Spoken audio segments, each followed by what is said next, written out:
Do you want to reshare the mentioned story on Instagram? You can share a mentioned story on Instagram with just a few simple steps.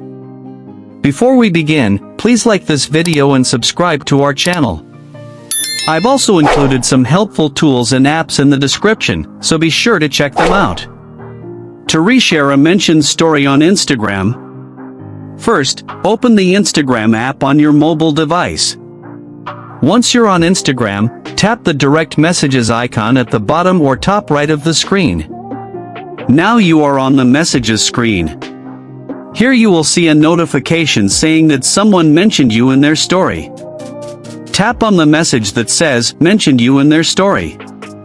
Now, the story preview screen will open. At the bottom of the screen, tap the Add to your story option. You are now on the story editing screen.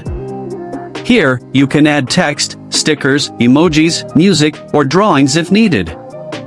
Once your editing is done, tap your story. The mentioned story will now be reshared on your Instagram story, and your followers will be able to view it for 24 hours.